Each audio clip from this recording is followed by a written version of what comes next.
Hey George. Let's fulfill the fantasies of partisan hacks and put words into each other's mouths. Sounds like fun. Dumbs first. Okay. Here goes. What you are about to see is us talk to each other just like you liberals talk for us when you watch the news. Then we'll swap it and apply the conservative narrative to all this politicking. Hey George. Sheesh. You screwed things up so bad in your 8 years. Good thing everybody knows that, except the morons on the right. For you, the debt you built upon created a lasting problem for the economy that I am trying to fix. The debt I am piling on is just a temporary measure to fix your mess. Right you are. Enormous. If only I had taken the measures you have, I am sure the economy would be much better off. I am such a scourge. I left you a big mess overseas to deal with too. I really thought after Iraq that democracy would soon spread to other countries in the Middle East. How is it going with that, by the way? Damn straight you did.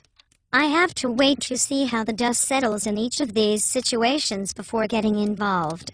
I don't like to interfere with other nations, unless they are our allies. But back to the economy, you jackass. Your banking buddies really screwed us all. Now we have a jobless recovery that people are starting to blame me for. I was set up and am trying my best despite the headwinds of big corporate resistance to right the ship. That really hurts, Baracus. You got me. I have indeed engineered our demise by enriching the rich at the expense of the poor. At least all my oil buddies made out well. Okay. Now it is Bush's turn to start things off with how partisan conservatives view our roles, etc. So Barack, with you cutting off our domestic offshore oil production last year, and more unrest in the Middle East, what exactly are your plans for keeping gasoline affordable here? I thought so. I mean, I could let you ramble on the subject, but we are all so tired of hearing your meaningless statements compiled for marketing yourself instead of getting results. We need oil for now before we get the new technologies feeding the grid. I am sorry that seems evil to you, but the demand is real here and real around the world. By abdicating on actual energy production now, you are guaranteeing the decline of our country, and that countries that are more likely to pollute and mistreat their people will be the leading suppliers. I am doing what I said I would do in obscure interviews when I was away from national broadcasts. I'm making it difficult and expensive for corporations to burn oil and coal so that the suffering will curtail their planet-killing motives. Plus, by adding more regulations and ignoring Congress whether they pass a law or not, I am decreeing CO2 as a pollutant. I don't think you realize what your attitude towards energy is doing to our country. Your policies truly reflect a government knows better worldview. What has government really proven it is better at? Wait a minute. I am making a libertarian argument, which is no longer very conservative, is it? Nonetheless, despite an occasional gratuitous nod toward the private sector, you have this mistaken notion that things will be easier, fairer, cheaper and better when the government plays a central role. No intelligent person believes you really embody our cultural traditions of fostering independence and personal liberty, which promote prosperity and charity. Our traditions of independence and liberty are way overrated. The better way to approach our future, win the future, is to spread the wealth around.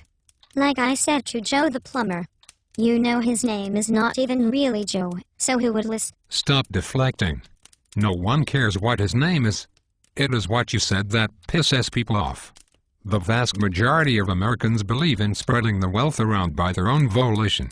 We give more than any other people in the world, at home and abroad, as opposed to your mindset to confiscate wealth and hand it to others. Okay, what you just witnessed was the wonderful false divide between the headspace of the right and the left. The opiate of the masses, if you will. The truth is, it is not what our differences are that should concern you.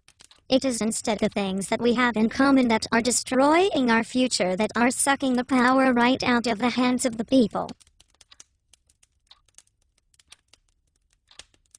That is right, Barack. We both want the government to run our healthcare industry. No. Wait, that is just you. Well, we both want to start wars overseas. Crap, wait. That is just me. Seriously. Here is what, by our actions, we both want big banking to get a break when it screws up. You thought it was just Republicans? Take a look at my cabinet and my party's resistance to auditing the Fed. We both want to keep lots of troops overseas. We both just can't cut back on the size of government. We just market it differently. We both are running up huge debts we are not serious about reversing. So next time you think about politics, try to get past the partisan games and get down to discussing what kinds of freedoms and opportunities you want your kids to have. Hopefully America will still be the land of opportunity by the time they are your age.